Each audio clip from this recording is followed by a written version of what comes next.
Our first workshop is going to be conducted by Professor Paul Clyde. He's here with us. And I'd just like to introduce Paul to us. Paul is the adjunct professor of business economics and public policy at the Ross School of Business. He's also been a research fellow at the renowned William Davidson Institute since 1997. And his work has had a very broad international focus. He has worked on projects in India, of course, but aside from that, US, Eastern Europe, China, Japan, Western Europe, pretty much all across the world. And prior to his academic career, Paul was with the US Department of Justice's Antitrust Division, where he analyzed various economic issues. I can see some shivers running down spines, including the effects of mergers on competitions. And Paul has a BS in Business Finance from Indiana, and an MA and PhD in economics from UCLA. I'd like to introduce Paul to you all, Professor Paul Clyde. I'm going to walk around a little bit to try to conduct this like a workshop. When Bharat called me and asked me if I would come and speak here and told me the name of the conference, talking about dissolving boundaries, my first thought went to boundaries of firms, not geopolitical boundaries. And so thus my title, Dissolving or Determining. As an academic, it's never interesting to agree with the title. You have to disagree with it one way or another, even if you do agree with it. So what I'd like to focus on is firm boundaries instead, and this comes directly from some work we've done in India over the years. So much of the work, we've done map projects and other things here through the university that has looked at organizational changes. So one thing that has happened with the dissolving of the geopolitical boundaries is that you now have firms, multinational firms, small firms alike, figuring out how they can most effectively use their tools, their mechanisms for organizing. So what's the optimal organizational relationship? So for instance, we had a number of projects early on, about 10 years ago, early on in my career at Michigan, in which we were looking that we had multinational companies that would have pockets of engineers or IT professionals in different locations around the world. And their question was, how do we optimally use our human resources? So do we use these in the form of having centers of excellence in particular countries, and then focus on developing products in those centers of excellence and sort of making minor changes in each specific region? Or do we try to have teams that cut across all the different geographies? And these organizational questions they have existed for a long time. So my interest goes back to the theory of the firm literature in economics, which goes back to the 1930s. But they became even more pronounced with the dissolving of some of these geopolitical boundaries. So what I'd like to do is spend a little bit of time focusing on that today. I'll see if I can forward this from down here. And I'm going to just focus on one of the questions that comes out of that. So there are a lot of different organizational relationship questions. And in part as a result of all this work, I've developed a course at Michigan that looks at these organizational relationships. But I'd like to start it with a question that I ask my students frequently, and I have a number of former students here, so you may recognize this, though some told me they didn't remember what we covered in my class. There's a time for honesty, and this is not it. But the basic question is, why do you want to organize economic activity within a firm? So how do you determine the firm boundaries? And let me preface that by saying that from an economic perspective, when we look at markets, we look at the markets as a fairly efficient mechanism for transferring resources, because you have the price mechanism, which is indicating the value of goods to the consumers and to the suppliers. And so that's a efficient mechanism by and large. And when you start organizing activity within a firm, you supplant that mechanism. You are using internal relationships to try to distribute goods and make allocation decisions. So why would you want to bring some activity within the firm? This is the workshop part. I'm looking for any responses out there. So it's an outsourcing question. When would you want to outsource, and when do you want to bring things inside? Yes. I mean, one reason you want to bring inside is to build up the knowledge base in the company.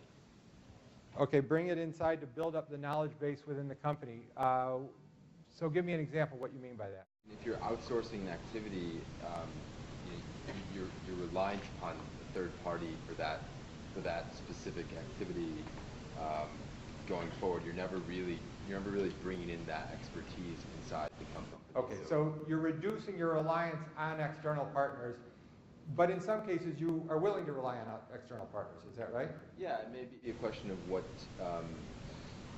strategically what types of activities the company wants to get into. And so if this is an activity that the company deems as something important for its future, that it needs the knowledge and expertise, then. Okay, so if the company needs the knowledge and expertise for its future growth, it may want to bring it inside. Okay? Somebody else had their hand up. Yes. If it is going to become your core competence, okay. The firm needs to decide if that is the core competence. If it's going to become your core competence. And is that similar to the reason that was just before, that it's part of your strategic direction that you're building on? Yeah. Okay. It may be because of the past, or it may be something what you want to do for the future. It may be a developing technology that you want to be ahead of others. Could you ever rely on outsiders to try to develop a core competency, maybe in the fact that you are able to work with outsiders more effectively? It may be possible because anyway you need to depend on your ecosystem. Okay. In some areas your ecosystem might transition into your core competence. You have a set of suppliers like Japanese kiretsu. Okay. All right. Other thoughts? Yes. I would look at two angles. One, the scale of operation. If I internalize, am I going to create more? Okay. If I internalize, I'm going to create more value than outsourcing it. Because of the scale. Because of the scale opportunities? Okay. Second, if I'm not going to get the same expertise, if I'm not getting, if I can do better internally than getting outside help, then it's prefer to go for internalized approach. Okay, I agree with that, but that's sort of the central question about why is it that you can do it better internally than externally? So what, are there other reasons other than scale reasons, scale-related reasons that you might want to do it? Scale, and if I have better expertise than outsourced. Better expertise than outsourcing it. Okay? More cost efficient to do it internally. And why would it be more cost efficient to do it internally? You want to reduce your transaction costs. To reduce your transactions cost. William Sonian here. So what do you mean by that, reduce your transactions cost? Designing all the parts, and I want to outsource the manufacture of the part. And it's an iterative design process. At every stage I have to tell the outsourced firm exactly what to do, and that can be very expensive. So you're constantly communicating with the outside firm. Yes, Okay. communications, transactions, and Okay. going back and forth. So you internalize that and do it yourself. Suppose you do it internally. So the point was that if you're working with an outside partner and you're constantly having to iterate back and forth with them, there are high transactions costs with that that you can overcome if you do it internally. Is that right? But if you do it internally, is there still not transaction costs? Are there still not transaction costs? Yes. I mean, you have two different individuals who are still communicating with each other, right? Yeah, but because they're in the same firm, they do it much easier. Why? Why is it that being in the same firm makes it happen more It could easily? be social, it could be your IT infrastructure. Could be social, could be infrastructure. Okay, so let me push back at a couple of these. So for that one, it could be, some of those are getting to sort of what the question is. Why is it more efficient? Why is the social setting there make it so that it's more conducive? But at the end of the day, you're still communicating between two people. And the question is, and you still have to write contracts. I mean, just because there are two people that are inside your same firm doesn't mean you don't have contracts. It doesn't mean you don't have what we call traditional moral hazard problems, which hopefully some of you will recognize that term.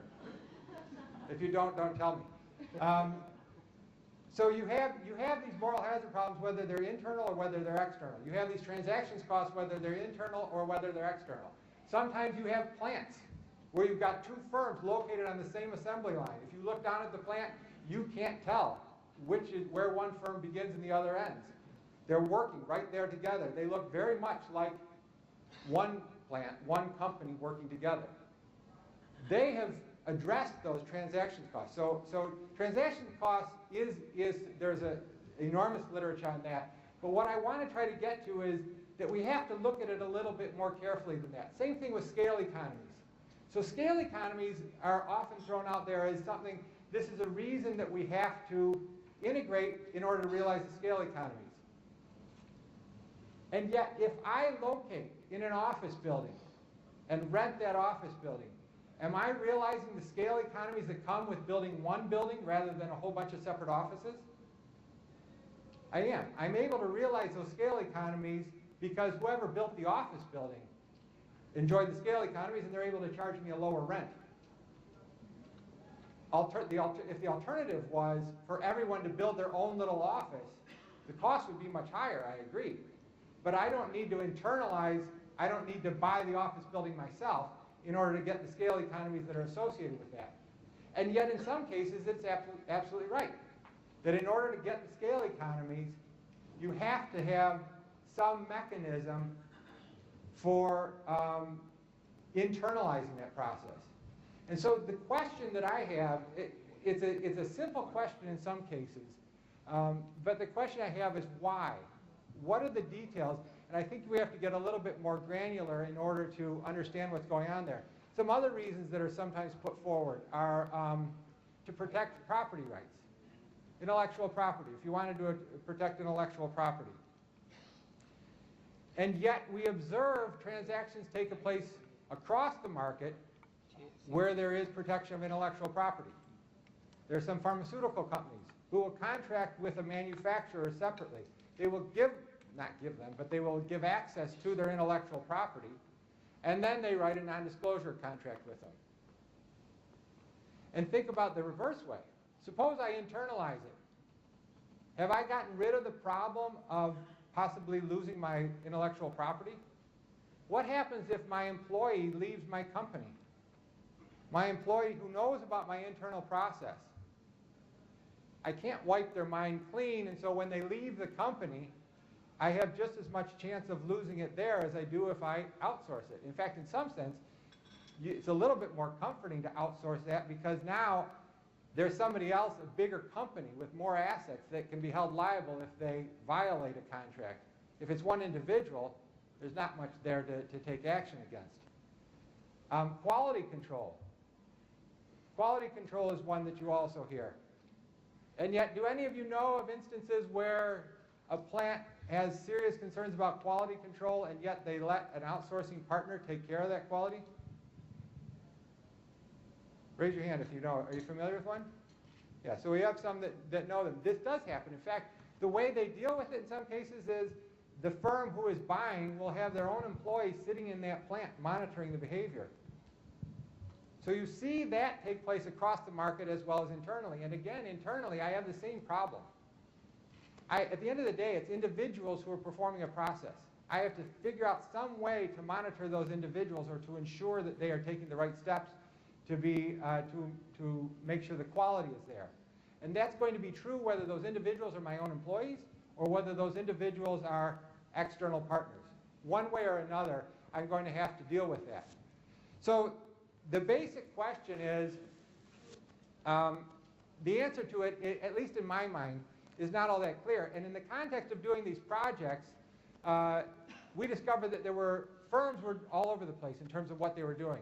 And many of them were convinced that they had to do it this way, but there were a variety of different actions taking place. So what I want to do is look at some of the literature, which has looked in a little bit more detail at some specific issues here. And in order to get into it in more detail, I want to start thinking of firms as mechanisms for transferring information, particularly complex information. So if you think of a firm as a mechanism for transferring complex information more effectively, does that fit the description? And to do that, I want to look at something called Bloom's taxonomy. It's from the education area. How many of you have heard of Bloom's taxonomy before? You have? Okay, we have one, see? It's two. It's from the 1950s, still used in education, and what it is designed to do is to give create a taxonomy of cognitive skills in teaching. And at the very base level, the cognitive skills we're talking about are knowledge or basic data. It's memorization. At the next level up, you get to comprehension. At the next level up, you get to application. And finally, at the very top level, the kind of information we're talking about is evaluation or judgment. Now think about the cost of transferring basic data. I can tell you what the weather is today. I can just send that to you via email, or you can get it on the TV. There's very little cost to me transferring that information to you. But if I'm trying to transfer information that allows you to make judgment, that's a very costly process. The way I think of it is, for those of you who have kids, in some sense you have like 18 years to try to teach judgment to your kids. And sometimes that's not enough. It's this iterative process that takes place over and over again, that you're looking for experiences and you're trying to take those experiences and allow someone to learn from those in a way that you cannot create on your own. You're trying to take advantage of opportunities that are out there to allow that individual to make judgments down the road in situations that are not foreseeable today. So the difference in the type of information that is transferred in these different areas has significant cost implications. And there is some literature that has been developing, some very interesting literature that's been developing that looks at this. They don't use this taxonomy, but this is basically what they're talking about, and looks at how firms do organize their behavior. So if we think of firms as one mechanism, and let me be clear, they are only one mechanism. There are a lot of other mechanisms out there that are transferring information. And in some sense, the way I think about it when we talk about it in this class is the role of the institutional structures that exist in the economy is, to some extent at least, to take the basic raw materials and the ideas and take the information incorporated in those and transfer them finally to the final consumers in the most efficient way possible. And if one firm did that whole process, it would probably be very inefficient, because you started having these moral hazard costs and these other bureaucratic costs that come up. So you have these other institutions that are developing. Let me give you just one example of one industry. So in the pharmaceutical industry, there was a study done that looked at contract research organizations. And contract research organizations are organizations that are out there. They're third parties. They're independent of the pharmaceutical companies. And they perform the testing that's required for, in the United States, the FDA approval process. Some pharmaceutical companies do their own testing. They do their own FDA process. And some of those same companies will sometimes outsource to a CRO, to a contract research organization. What this study finds is that there are two types of studies in some sense. In some cases, the drug is a drug that is sort of a Me Too drug. It's very similar to others that are out there. They know the process. All they want done is they want the testing done. In other cases, it's a brand new structure. And it's something that may have implications for other drugs that they have. And so they want to learn from the process as they go. And what the study found was when they wanted to learn, when they were higher on Bloom's taxonomy in terms of the type of information that was being transferred, they internalized that process. But when they were lower on Bloom's taxonomy, when it was just the FDA process that they just wanted to get the testing done, so they just wanted the basic data back so they could turn it into the FDA, they were much more likely to outsource the process to the CRO. There have been similar studies to this that have been done in the textile industry, in the steel industry, in banking, and they are for the most part finding all the same thing. They're finding very similar results. Now, the question is, what can you do with that? Well, one thing is to tell you firm boundaries. Another gets into internal structures in teams. So I mentioned at the beginning, how do you organize? This is a study that was looking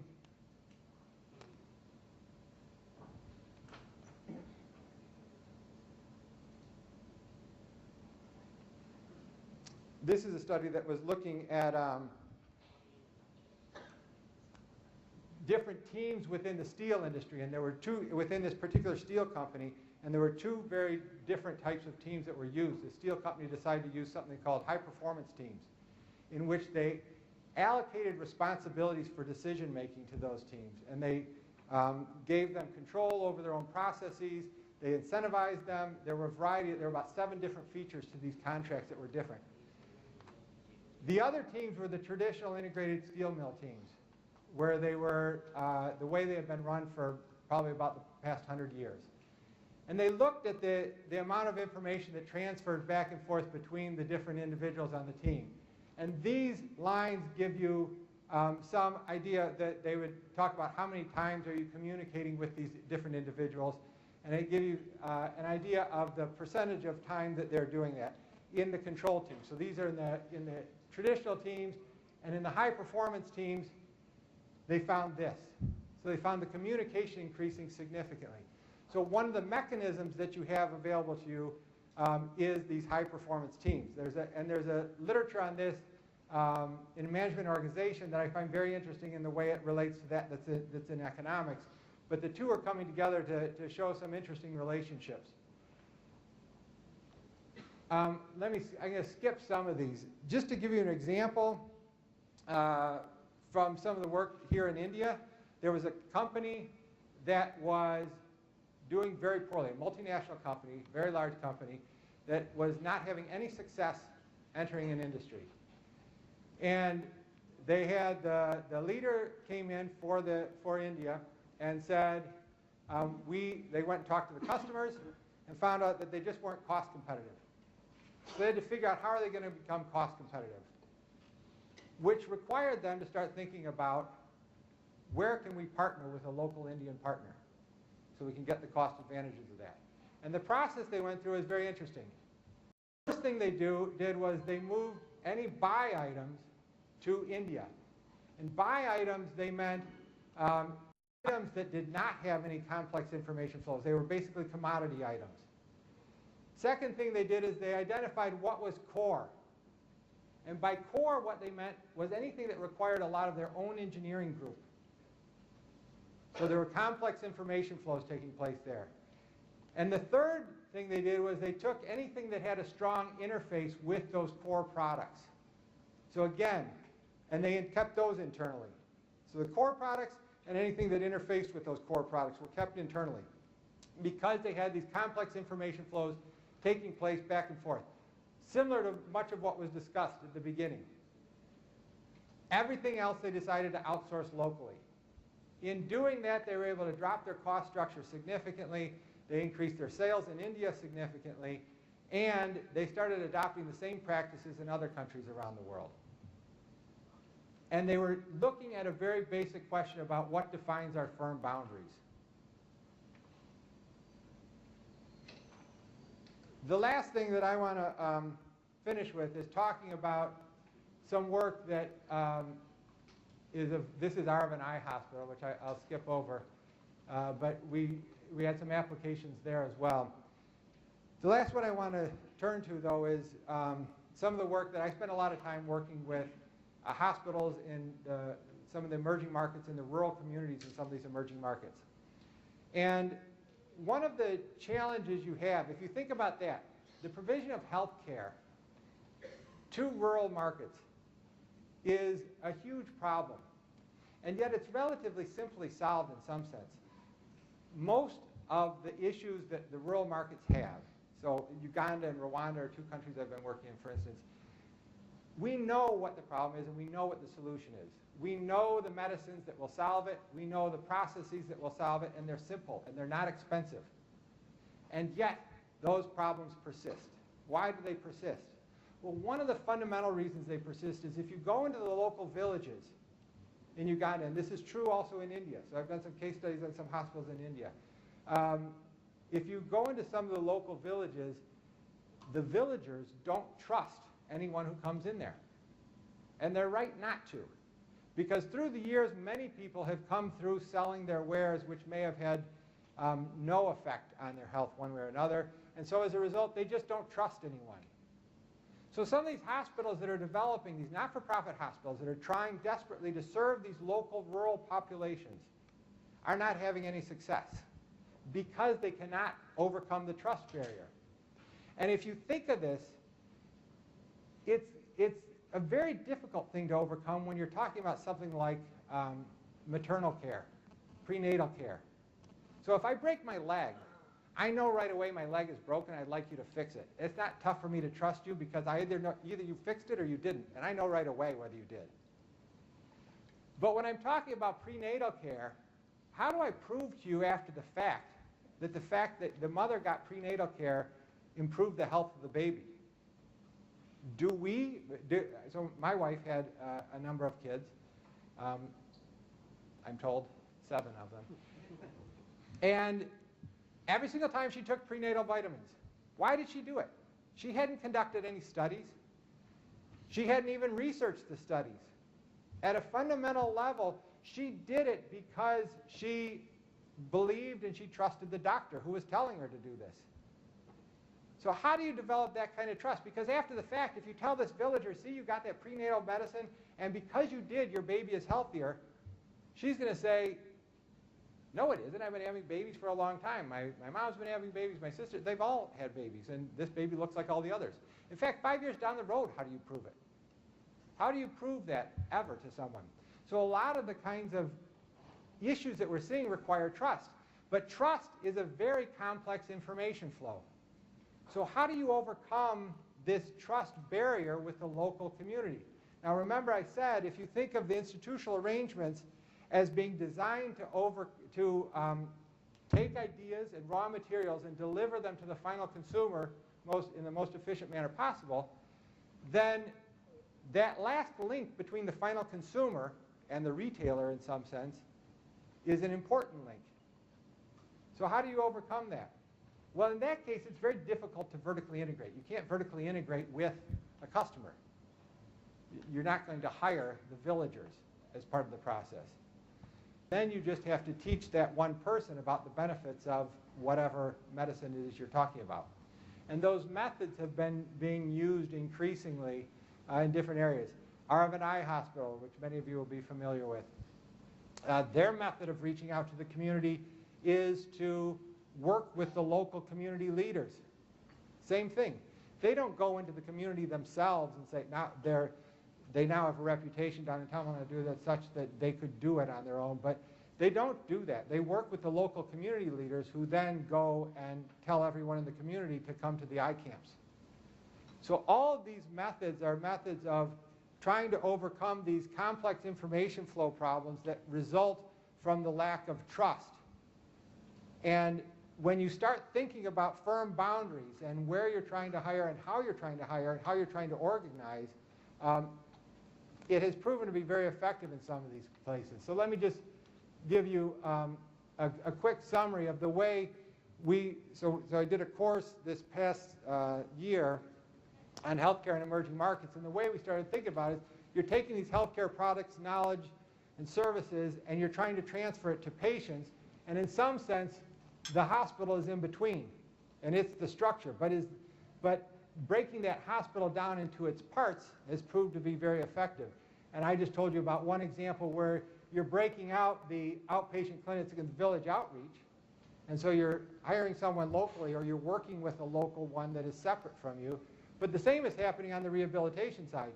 Some of the hospitals are now finding it more effective to not do the rehabilitation themselves, but to outsource that process.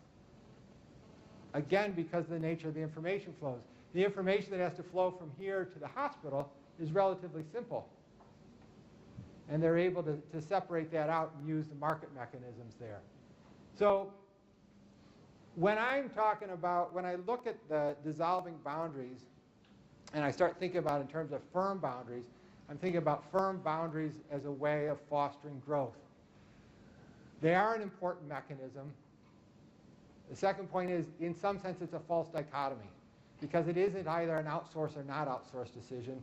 There are an infinite number of different kind of contractual relationships you can come up with in between. You can have long-term contracts, you can have medium-term contracts that are out there to deal with it. Firms are not the only mechanism. I didn't talk about these, but teams I did talk about. GE, Toyota, one of my favorite examples, a lot of you will have learned about the Toyota lean manufacturing process. One of the interesting things to me about that is you've got a lot of companies out there who will say they want to hear back from their employees. They want ideas from their employees, and they'll put a suggestion box out there. Toyota's process wants to hear from its employees too, but the way it does it is it forces that. It shuts the line down, which forces everyone to move to the point where there is a problem, and right then and there they're resolving the problem. It's no longer an option. There is no suggestion box. The line's shut down. You've got to be communicating with each other to get these ideas out of it. So these other mechanisms are there are some very interesting other mechanisms out there that have been being developed, and I think there's a lot to be done in learning how those work. And the last thing I'll say is, I don't think this is a small point. There are companies, I think, that completely differentiate themselves because they're effective at doing it this way. So when I'm thinking about boundaries and thinking about firm boundaries, I think what's going on in India has raised challenges on this front that weren't there before, but there's a lot to be learned from it, and I personally can tell you from my experiences here that the companies that I've observed that I have learned a lot from it. Thanks very much for your time.